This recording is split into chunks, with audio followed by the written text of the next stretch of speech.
Bonjour. Alors, aujourd'hui, je n'ai pas de questions auxquelles répondre. Personne ne m'a envoyé de questions. Mais je prends la parole parce que j'ai eu un échange avec une amie que j'ai rencontrée au marché, peu de temps après ma vidéo, qui m'a donné le thème sur lequel je vais rebondir aujourd'hui. Alors, voilà ce qu'elle m'a dit. Je voudrais te faire remarquer un tic de langage que tu as. Ah bon, c'est intéressant, oui, bien sûr, je veux bien savoir quel est ce tic de langage.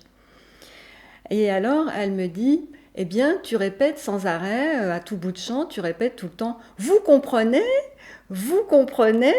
Alors, elle me dit, voilà, c'est un peu lourd, c'est un peu trop. Ok. Donc, sur le moment, j'ai dit, ok, c'est étrange. Et puis, en rentrant chez moi, je me suis dit, mais en fait, si je dis ça tout le temps, c'est que j'ai forcément une raison. Et en fait, oui, j'ai une raison. Et je vais vous l'expliquer. Et je vais rebondir sur ça, parce que c'est, en fait, c'est vraiment, je te remercie, Viviane, parce que tu m'as tendu vraiment le, le- la, la, la clé vraiment pour faire avancer mes explications, pour faire avancer mon discours.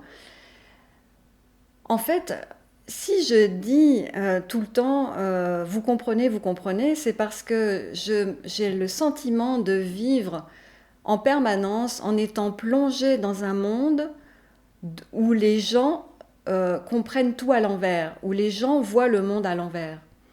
Et c'est normal. Et effectivement, les gens, la majorité des gens, la majorité de la population, on peut même dire la majorité de l'espèce humaine, voit le monde à l'envers. Et ce n'est pas par hasard, vous voyez? Et c'est justement la clé du plan. La clé du plan, c'est de nous montrer le monde à l'envers. On est en train d'inverser nos boussoles pour nous égarer. Vous comprenez? Vous comprenez? Le problème, à la base, c'est que il y a quelque chose d'important que vous ne comprenez pas. Et enfin, quand je dis vous, je m'adresse bien sûr à cette majorité de gens qui se sentent perdus.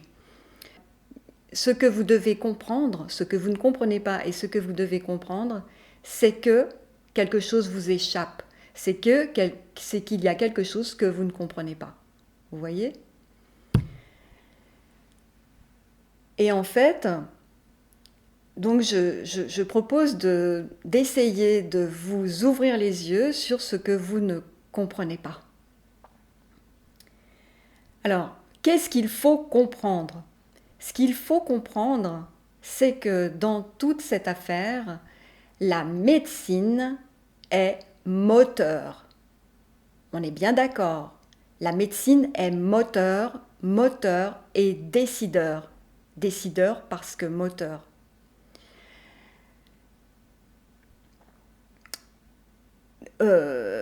J'ai pas besoin de vous le démontrer. Vous voyez bien qu'elle est assise aux côtés des ministres, qu'elle est au pouvoir. Elle est à l'Élysée. Elle est assise aux côtés des ministres. Et non seulement ça, c'est que les ministres sont eux-mêmes des actionnaires de la pharmacie, de l'industrie pharmaceutique.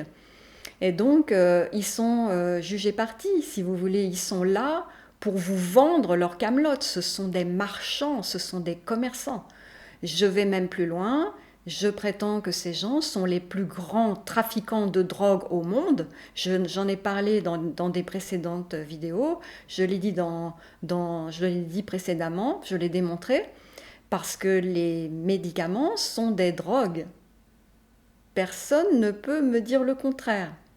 Donc, les médecins pas les médecins, mais les industriels, les producteurs de médicaments, les, les laboratoires pharmaceutiques, les producteurs de médicaments dont nos gouvernants sont actionnaires, sont les plus grands trafiquants de drogue au monde.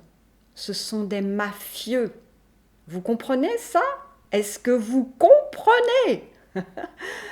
C'est ça qu'il faut comprendre. Donc quand vous êtes face à un médecin, vous avez deux cas de figure. Soit vous êtes face à un médecin qui est dupe et qui est lui-même abusé par ces gens-là et qui suit le mouvement en croyant bien faire, soit vous avez affaire à un médecin qui a tout compris mais qui continue. Vous voyez? Vous comprenez? Donc, ces gens-là, puisque ce sont des marchands, des commerçants, des trafiquants, des mafieux, sur quoi est-ce qu'ils se sont appuyés pour être là où ils sont, pour être au pouvoir, pour être aux manettes, pour être aux commandes? Ils se sont appuyés exclusivement sur des discours. Vous comprenez? Ils se sont appuyés exclusivement sur des discours. La médecine, ce ne sont que des discours. Des discours, des promesses, mais des promesses jamais tenues. Je l'ai démontré aussi, je l'ai développé dans mes précédentes vidéos. La médecine n'est que discours. La médecine, c'est du narratif. Vous comprenez? C'est une belle histoire qu'on vous a racontée tout petit. On vous a raconté tout petit que vous étiez dans un monde merveilleux où vous étiez protégé par le médecin. Mais dans les faits, en fait, personne ne constate, personne ne vérifie que la médecine nous sauve des maladies.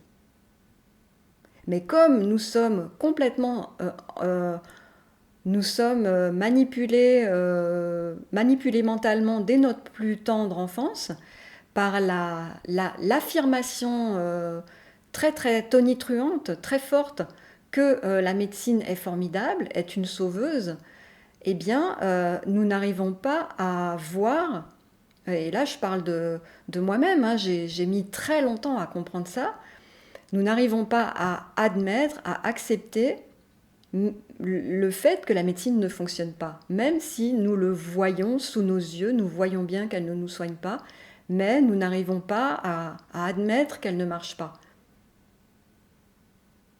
Nous retournons toujours vers le médecin, alors que nous savons tous très bien au fond de nous que ça ne fonctionne pas. Vous voyez? Donc la médecine, c'est du narratif, et du début à la fin. Donc, vous voyez,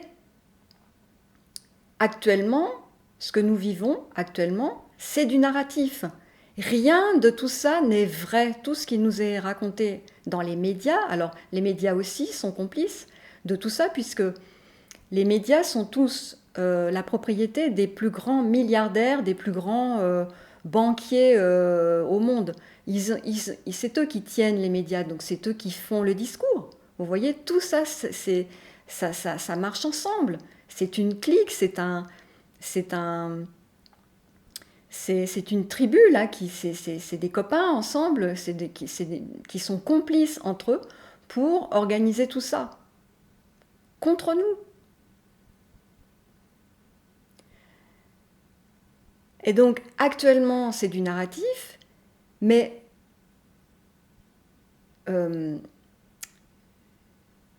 comment est-ce qu'ils arrivent à nous faire avaler ce narratif?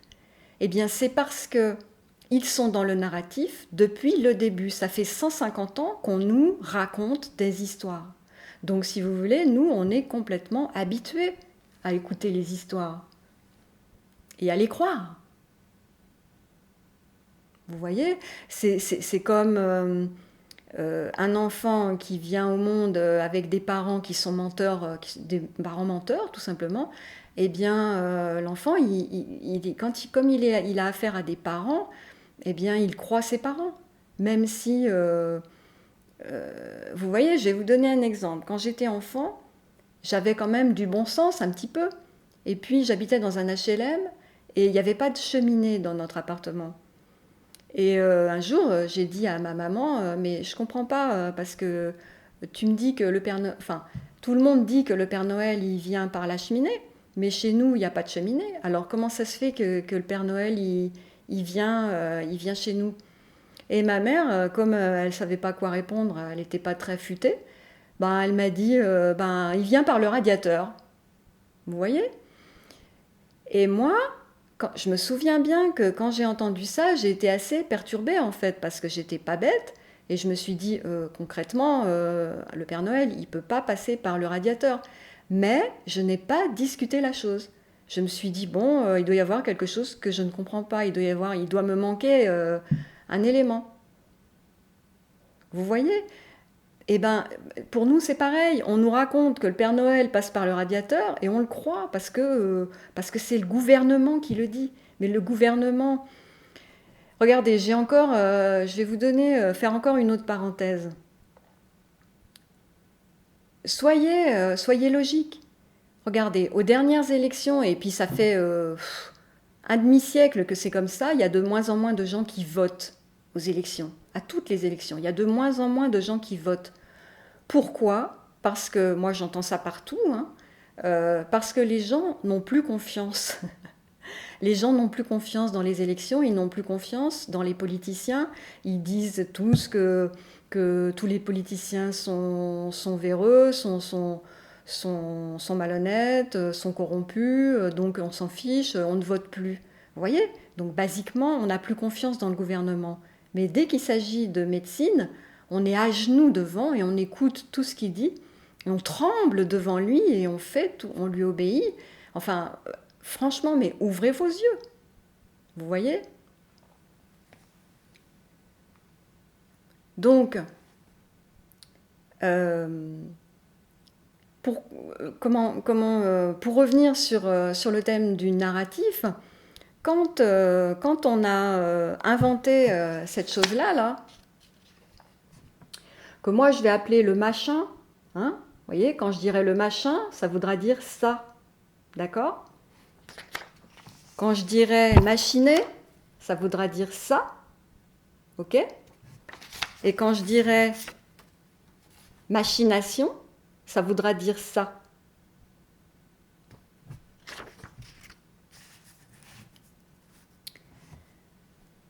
Donc,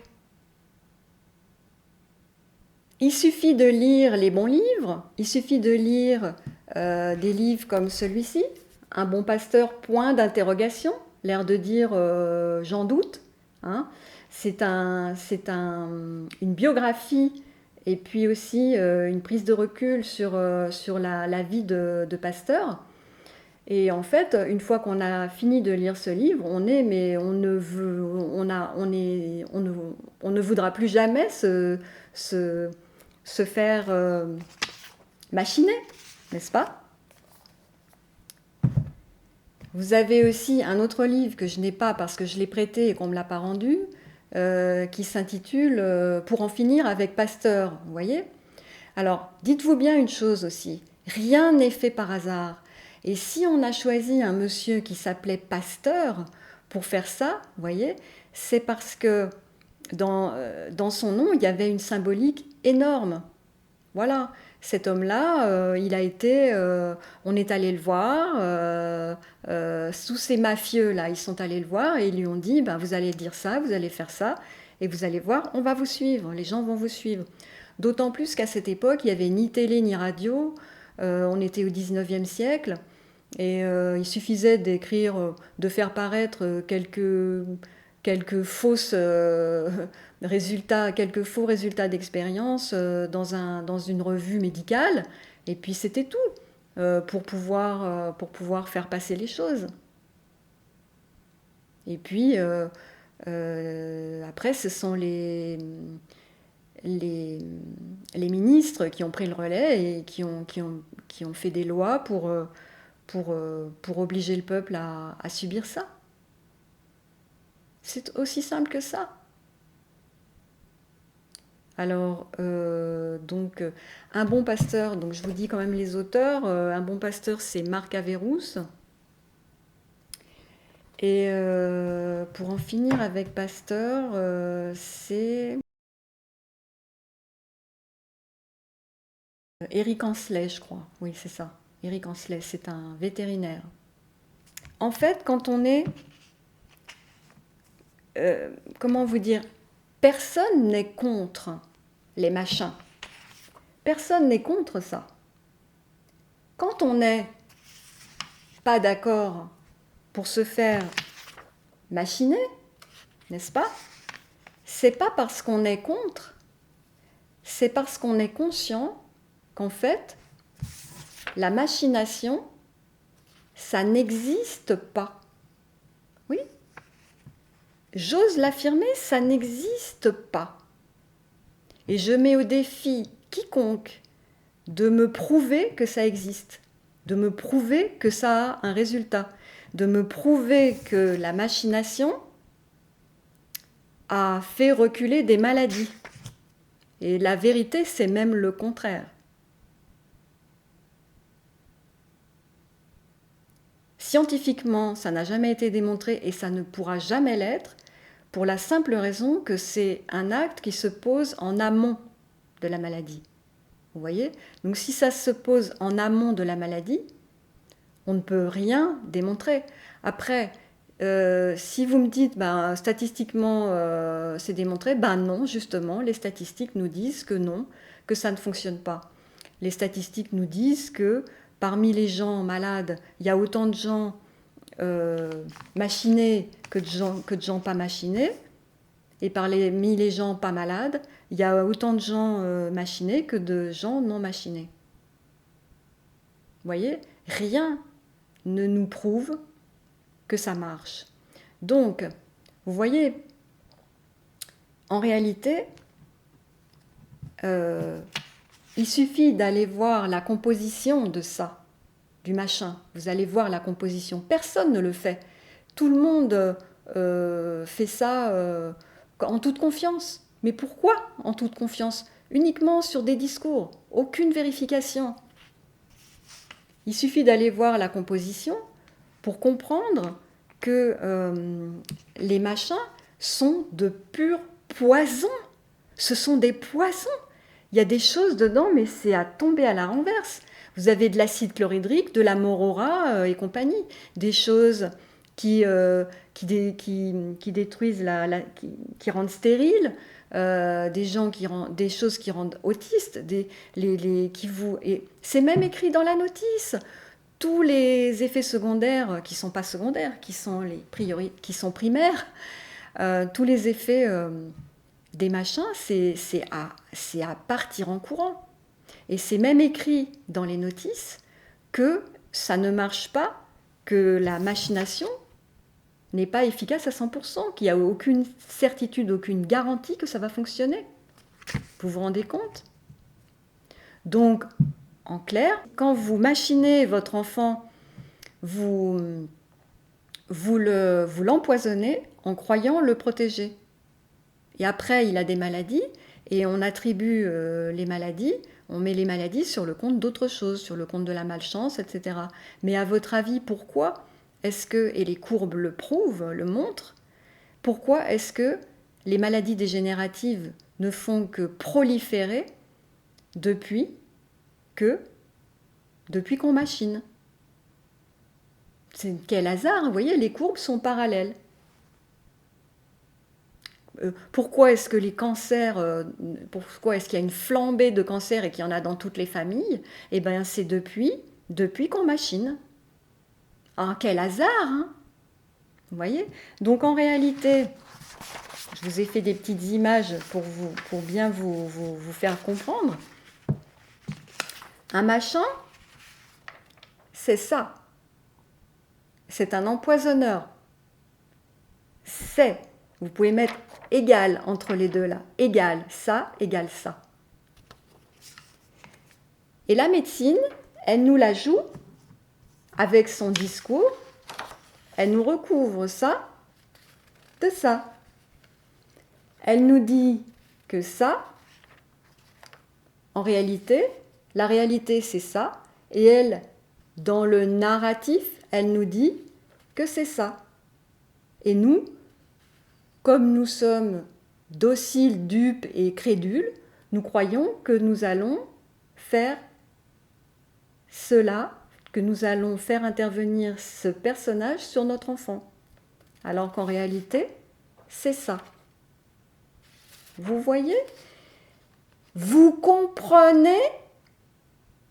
C'est ça qu'il faut comprendre. c'est que vous croyez que vous êtes dans ce contexte-là et vous êtes là. Donc quand on est contre les machins, on n'est pas contre quelque chose de bon. Vous voyez, on est juste très lucide, très conscient, très lucide sur la réalité de ce qu'il y a derrière, le déguisement. Vous voyez, le machin, c'est ça, déguisé en ça.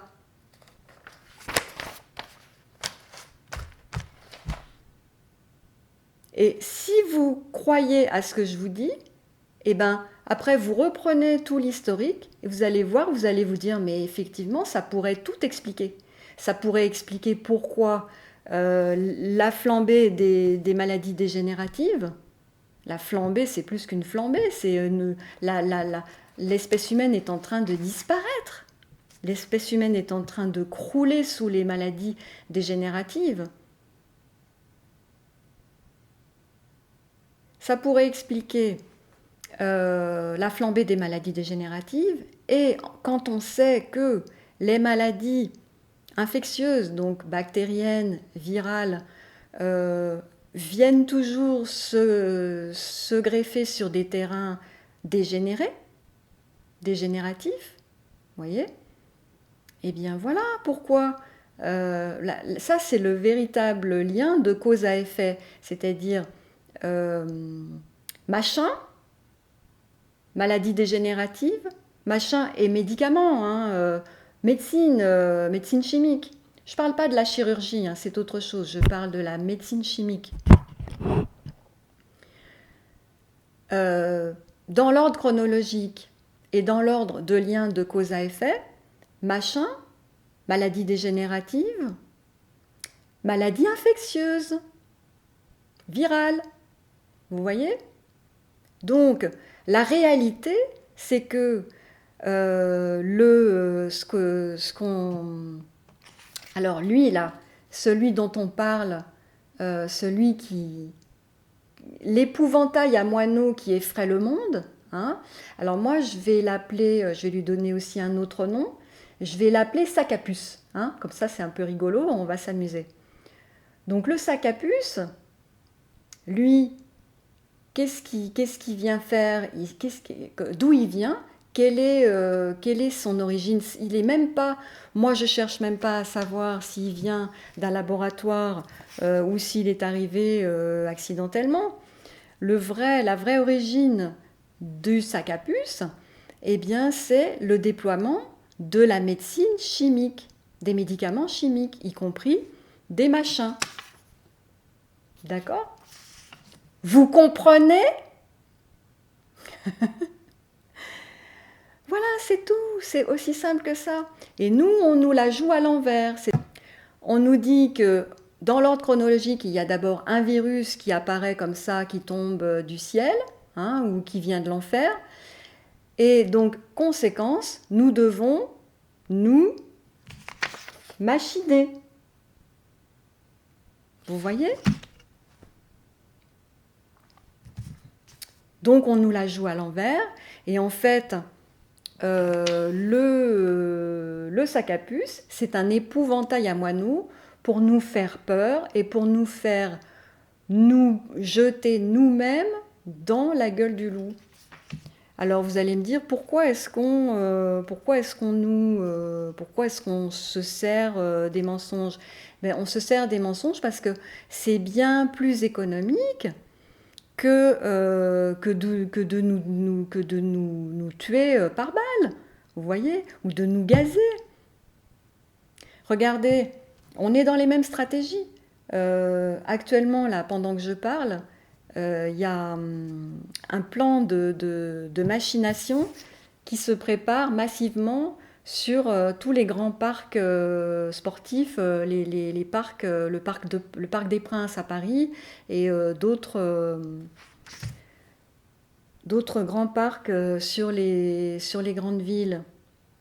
Tiens, c'est bizarre. Ça vous rappelle rien? Un stade? Un stade? En 1942, au mois d'août 1942, un stade à Paris, un vélodrome, un vélodrome qui s'appelait le Veldiv. Vous voyez, ben là, ça coûtait plus cher parce qu'il fallait, des policiers, il fallait des autocars pour transporter les gens. Et puis après, il fallait des trains pour les emmener là-bas, très loin. Et puis ensuite, il fallait des camps, etc. Vous voyez, toute une armée, des armes, etc. Ça coûte cher. Mais là, le résultat elle-même, tous ces gens qui vont aller au Parc des Princes vont mourir très peu de temps après. Ils vont mourir à la prochaine apparition du prochain sac à puce. C'est pas compliqué. Quand il y aura la prochaine vague de sac à puce, ça les emportera. Mais ils le font avec le sourire. Ils viennent eux-mêmes, ils vont amener leurs gosses à l'abattoir. C'est formidable. Le mensonge, c'est bien plus économique que les armes. Et puis en plus de ça, ça ne se voit pas. Il n'y a pas de coupable. Les gens, les véritables coupables sont innocents. Innocentés, mais pas innocents. Certainement pas. Vous voyez? Vous comprenez?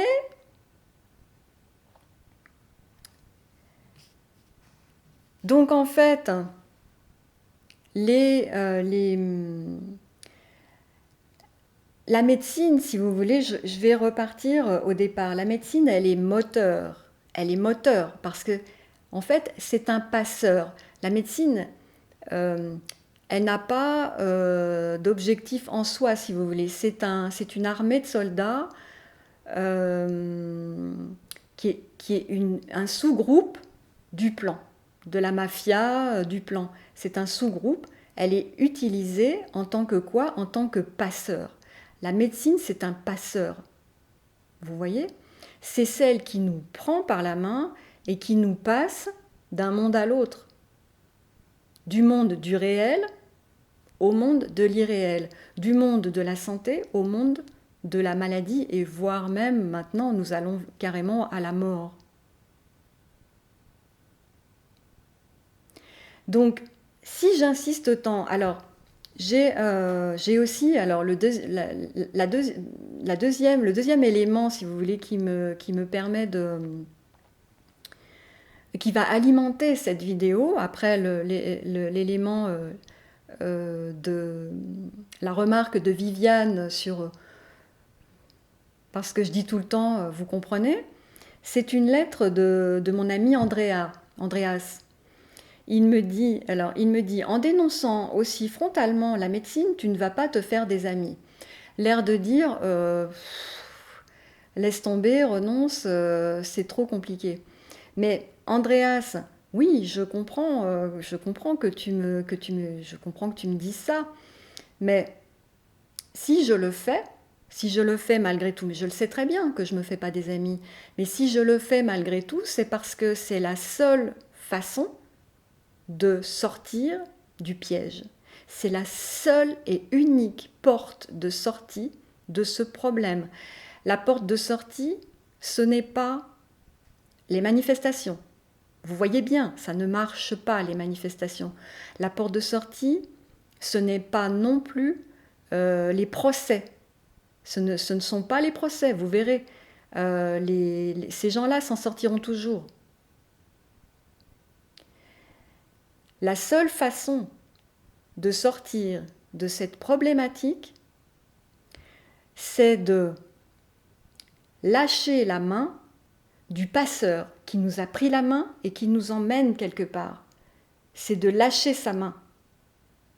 D'accord? C'est la seule façon. Vous comprenez? C'est la seule et unique façon d'échapper à ce crime contre l'humanité, à ce génocide.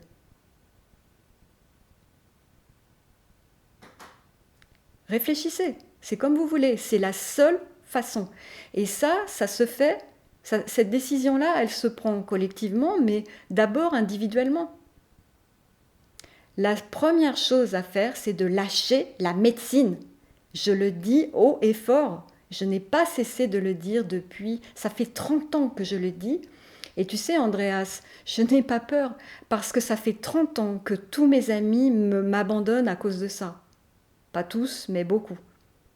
Ça fait 30 ans que je suis rejetée, que les gens traversent la rue, changent de trottoir quand ils me voient, que les gens m'agressent, que les gens, on m'a frappé, on m'a insulté, on m'a rejeté, on m'a exclu, mais vous n'avez pas idée de tout ce que j'ai subi, parce que ça fait 30 ans que je dis cette chose-là, tout ce qui est dans cette vidéo, ça fait 30 ans que je le dis, et je ne lâcherai jamais. Pourquoi ? Parce que derrière ça, il y a des vies, et surtout des vies d'enfants. Il faut juste vous poser la question, est-ce que vous voulez être de vrais parents ou pas ? Parce qu'actuellement, nous sommes en train de faire porter à nos enfants la responsabilité de nos vies. Nous leur demandons, nous exigeons, nous leur imposons d'assumer notre vie. Nous inversons les rôles. Vous voyez, on est dans les inversions de boussole à tous les niveaux. Actuellement, les enfants sont en train de nous prendre en charge. C'est une honte. Personnellement, voyais pourquoi j'ai tenu tête toute ma vie à ce système, c'est pour pouvoir me regarder dans la glace et pour pouvoir continuer à regarder ma fille en face, parce que ma fille, je l'ai protégée. Contre vents et marées, je l'ai protégée. Contre cette machination. Alors au passage, je vous donne quand même un tuyau pour ces pauvres enfants. Moi, je n'ai plus d'enfants en âge d'être en classe de primaire, mais je vous garantis que si j'avais une enfant en âge de primaire ou de collège ou de lycée, croyez-moi, ça ne se passerait pas comme ça. Hein. Je ne laisserais pas faire. Je me battrais, vraiment.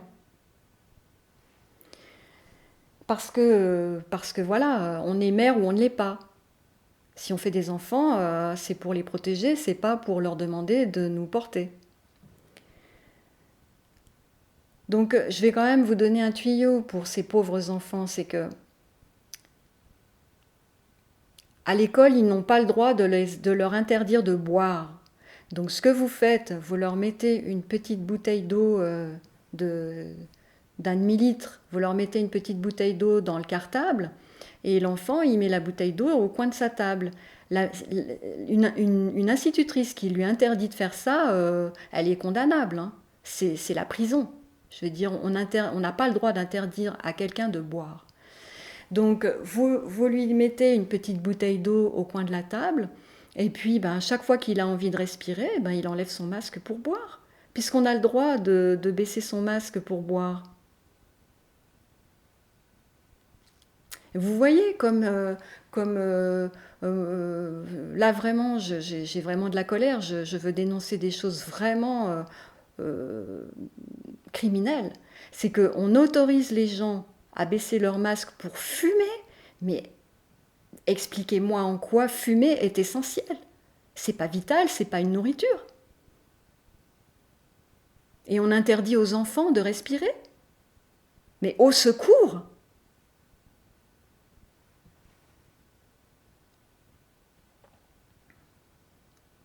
J'ai mal pour eux, j'ai vraiment mal.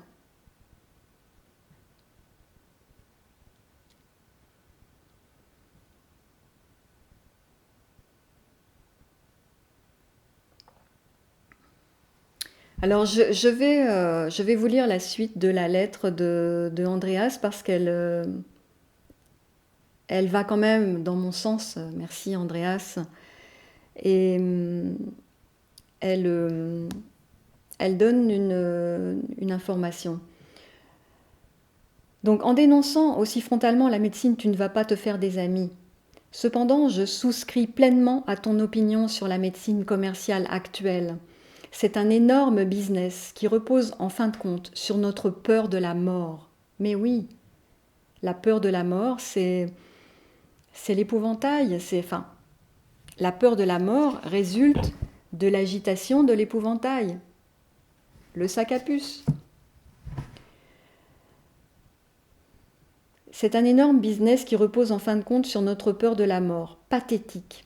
Ils usent des mêmes ficelles que l'Église catholique autrefois avec la peur de l'enfer, ses indulgences et son pardon des péchés qu'elle s'arrogeait le droit de définir. Tu dois connaître les magnifiques romans de Margaret Atwood, A-T-W-2-O-D, entre parenthèses, Le Dernier Homme, etc., où est imaginé un monde entièrement dominé par des unités de recherche médicale bunkérisées, inventant des maladies qu'elles testent sur les personnes qu'elles prétendent secourir. Vous voyez, inventant des maladies qu'elles testent sur les personnes qu'elles prétendent secourir. Prétendre, vous voyez, c'est un mot de l'ordre du narratif, de l'ordre du discours. Tout n'est que prétention, en fait, dans la médecine. La médecine est une prétentieuse qui ne fait jamais, qui ne prouve rien de ce qu'elle affirme. La coronafolie actuelle et le cheminement vers une machination inutile mais obligatoire me semblent se situer dans cette ligne. Voilà, vous voyez, je ne suis pas la seule à penser tout ça. Donc, qu'est-ce qu'il faut faire?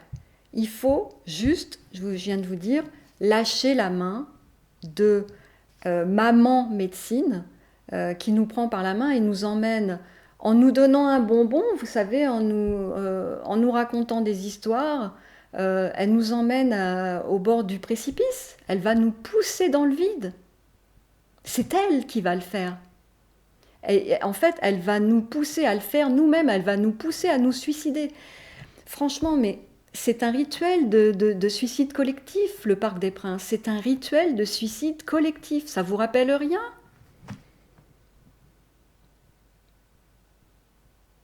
Eh oui, nous sommes en présence de quoi? D'une secte. Oui, la médecine est une secte. Vous voulez une preuve? Ben, je vais vous montrer ce que c'est une secte. Regardez. Alors, je suis allée voir sur le site de la Mivilude quels sont les critères d'une dérive sectaire. On les a tous. Tous, regardez. Le premier critère, c'est la déstabilisation mentale. Et quand on nous inverse toutes les données, quand on nous raconte que nous sommes... Parce que la montée de la médecine, elle s'est appuyée sur ça, sur ce discours-là. Le discours qui nous dévalorise, qui nous dit « tu es imparfait, tu es venu au monde sans système de défense, donc il n'y a que la médecine pour te sauver ». Vous voyez? Vous savez très bien que c'est faux, je vous l'ai démontré dans mes vidéos précédentes, vous pouvez aller les regarder. Nous avons à l'intérieur de nous un système de guérison qui règle toutes les maladies, qui est hébergé par le système nerveux central. Vous voyez? Donc, si ce n'est pas de la déstabilisation mentale, on nous effraie en nous disant « t'es bon à rien, tu ne peux pas te protéger toi-même », alors qu'en fait, en réalité, il suffit de savoir comment fonctionne notre système de guérison et de soigner notre système de guérison pour qu'ensuite, lui, soigne toutes les maladies. Vous voyez, c'est comme un arbre avec des branches. Imaginez que mon bras, c'est le tronc, et mes doigts, c'est les branches de l'arbre. Vous voyez, on peut symboliser un arbre.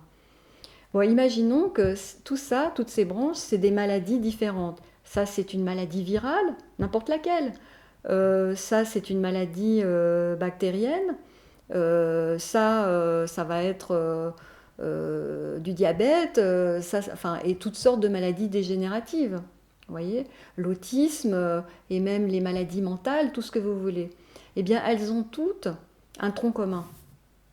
Donc, la médecine, elle nous dit, quand nous sommes malades, elle nous dit, tu as telle maladie, tu as telle maladie, tu as telle maladie, elle est dans l'avoir. Nous n'avons pas des maladies individuellement, mais nous devons dire les choses autrement. Nous devons dire, je suis malade, tout simplement, quelle que soit ma maladie. Je suis malade, ça veut dire quoi? Ça veut dire que mon système de guérison, là, qui est là, le tronc commun, il est malade, c'est lui qui est malade. C'est pas là, c'est à ce niveau-là que c'est malade. C'est au niveau du tronc qui porte les branches, du système de guérison. Donc moi, qu'est-ce que je vais faire? Je vais aller prendre soin de mon système de guérison. Je vais le câliner, je vais le soigner. Et une fois que lui, il aura guéri, il ira guérir n'importe quelle maladie, peu importe le nom. Vous voyez? Vous comprenez? Et ça, eh bien, j'ai expliqué dans d'autres vidéos comment on soignait, comment on le soignait lui, comment on prenait soin de lui. Et croyez-moi, les machins là, ils prennent pas soin de lui, hein, je vous garantis, c'est tout le contraire. Ils le détruisent. Donc c'est pas de la déstabilisation mentale, ça? Donc notre seule façon de nous en sortir, c'est de lâcher la main de la médecine en apprenant, en découvrant que nous avons un système de protection à l'intérieur et en plus de ça, en comprenant que c'est elle qui nous rend malades. Voyez? Dans l'ordre chronologique, c'est médicaments, maladies dégénératives, maladies infectieuses. Et tout ce que je vous dis est vérifiable. Alors, deuxième critère, caractère exorbitant des exigences financières. Bah alors là, il n'y a pas de meilleure preuve. L'industrie pharmaceutique est le plus grand marché, le marché le plus lucratif au monde. C'est celui qui absorbe le plus d'argent au monde. Et on parle bien toujours du gouffre de la sécurité sociale. Voyez? Vous comprenez? Mon Dieu! Alors, rupture avec l'environnement d'origine. Rupture! Rupture avec l'environnement, c'est-à-dire on essaye de vous faire rompre avec votre famille, avec vos amis. Et on n'est pas là-dedans actuellement? Distanciation sociale? Atteinte à l'intégrité physique. Waouh! On est en plein dedans! Atteinte à l'intégrité physique? On vous balance un poison dans le corps, si ce n'est pas une atteinte à l'intégrité physique. Embrigadement des enfants. Allez, on est en plein dans l'embrigadement des enfants. On leur apprend qu'ils ne doivent pas respirer. Discours antisocial. Ben oui, antisocial, on est en train de briser littéralement la société. Démêlés judiciaires, ben oui, voilà, ça fait des... Il y a des procès en cours. Détournement des circuits économiques traditionnels. L'économie est en train de s'effondrer, mais pas pour tout le monde. Hein. Les grands banquiers, eux, ils sont en train de se faire s'enrichir encore plus sur le dos de notre maladie. Et tentative d'infiltration des pouvoirs publics. Mais on n'a affaire qu'à ça. Voilà. Nous avons tous les critères d'un comportement sectaire, de ce qu'on appelle une dérive sectaire. Réfléchissez.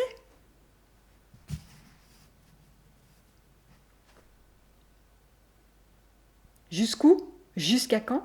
Est-ce que nous allons volontairement nous laisser emmener là, nous laisser emmener dans la gueule du loup, mais directement, quoi. Parce que ça, là, je vous le garantis, hein, c'est la mort. Et en plus de ça n'en est pas. C'est ça que vous devez comprendre. Ça n'existe pas, ça n'a jamais existé. Et les machins qu'on vous met, ce qu'il y a, le contenu de la seringue qu'on vous injecte dans le corps, ce n'est pas cela. Ça n'existe pas, ça. Ce qu'on vous met dans le corps, ce sont des poisons. Et là, c'est encore pire qu'avant. C'est le pire de tous parce que ce sont des poisons qui vous modifient génétiquement. vous rendez compte? Qui vont dans votre ADN et qui vous modifient génétiquement. Donc vous ne serez plus vous-même, vous serez un autre. Qu'est-ce qu'il faut dire de plus? Et vous verrez, toutes mes prochaines vidéos iront toujours dans cette direction-là. Je ne lâcherai jamais. Ça fait 30 ans que je crie haut et fort qu'il faut lâcher la médecine, que personne ne m'écoute. Ben, vous voyez où on est? Voilà. J'ai écrit un livre pour l'expliquer pour le démontrer, pour décortiquer le sujet. Il n'a pas été soutenu alors que j'ai essayé de vous expliquer que ce livre ne pouvait être soutenu que par le bouche à oreille. Il fallait absolument le faire passer entre prisonniers que nous sommes. Entre prisonniers et prisonnières, il fallait nous le faire passer entre nous, du bouche à oreille, par le bouche à oreille. Pourquoi? Parce que, évidemment, que mon discours est bien trop dérangeant. Personne ne voudra jamais éditer ce livre et personne ne voudra jamais en faire la publicité. Aucun critique littéraire ne voudra en dire du bien. Alors on m'a critiqué sur la forme, mais vous croyez que c'est prioritaire la forme d'un livre qui essaye de sauver le monde? J'ai envie de dire. J'essaye de vous expliquer que vous êtes en train la médecine est en train de mener l'espèce humaine à la disparition. Alors je vais terminer en ouvrant sur une autre une autre branche, une autre racine du problème. Parce que là, je vous ai parlé de la racine du problème. La racine du problème, c'est la médecine. Mais la racine de la médecine, le problème racine du problème médecine, il est encore plus souterrain, encore plus secret, encore plus invisible, mais je l'ai vu, et c'est pour ça que j'en ai parlé dans mon livre. La véritable racine du problème de la santé publique, même pas de la santé publique, parce que nous n'avons pas un vrai problème de santé publique, c'est un problème politique. La véritable origine de la crise actuelle, c'est un problème sexuel. C'est que nous ne comprenons pas ce que c'est que la sexualité. C'est pareil, nous sommes dans l'inversion des valeurs. Voilà. Mais je ne vais pas développer le sujet, simplement j'ouvre une fenêtre sur peut-être ce que je développerai dans une autre vidéo. Donc, si vous voulez, ma conclusion finale, c'est que si nous voulons résoudre la problématique de la crise générale, qu'elle soit économique, sanitaire, tout ce que vous voulez, eh bien nous devons revoir notre sexualité. Nous devons apprendre. Nous devons, comment vous dire, lire la notice de comment c'est fait pour fonctionner. Parce que nous ne savons pas, c'est pareil, comme tout, comme pour tout, on nous la joue à l'envers, la pornographie nous la joue à l'envers, on nous a jamais appris à quoi servait la sexualité et comment ça fonctionnait. Pour en obtenir quelque chose de 100 fois plus agréable, plus extraordinaire que ce que nous en tirons avec les méthodes actuelles. Voilà. Eh bien, je vais vous laisser sur cette... je vous laisse méditer sur cette question. Je vous invite à... Alors, je ne mets pas... je n'activerai plus les commentaires parce que c'est trop y a des choses trop compliquées. Je ne veux pas que ma chaîne YouTube serve de support, de vitrine pour les discours des autres. Donc voilà. Vos commentaires, vous pouvez les faire, mais directement en allant sur mon site. Vous allez sur mon site, unlivreouvert.fr, vous ouvrez la page contact, et à la page contact, vous pouvez m'écrire un mail. Et là, eh bien, si votre question me semble intéressante, eh bien, je l'utiliserai pour ma prochaine vidéo. Je partirai de votre question pour développer ma prochaine vidéo. Voilà.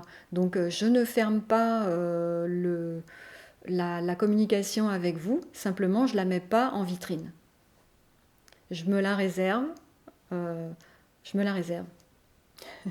Et je me réserve la possibilité de trier les messages. Donc je vous invite aussi à, eh bien, si vous voulez lire mon livre, il existe aussi en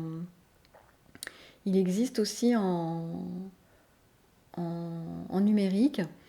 Et je voulais aussi vous dire que avant de s'appeler Comme la boutonnière et le bouton, ce livre, le même livre avec le même texte, s'appelait Abus.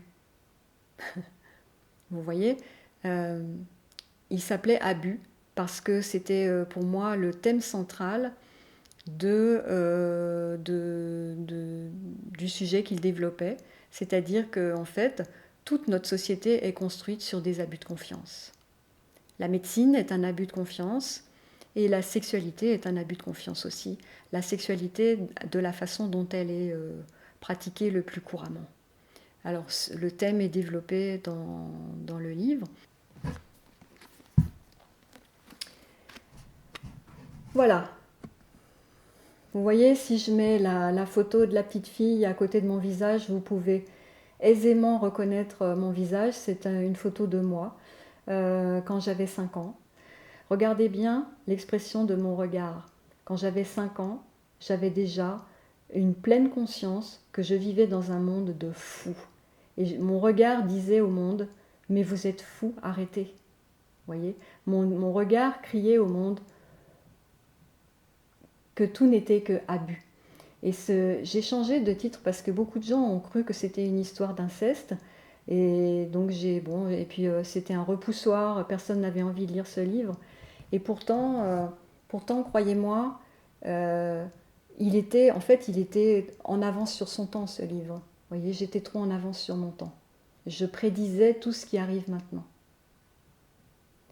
Donc voilà, si vous me commandez le livre Comme le boutonnière et le bouton, en fait, vous recevrez ce livre, le même texte que ce livre.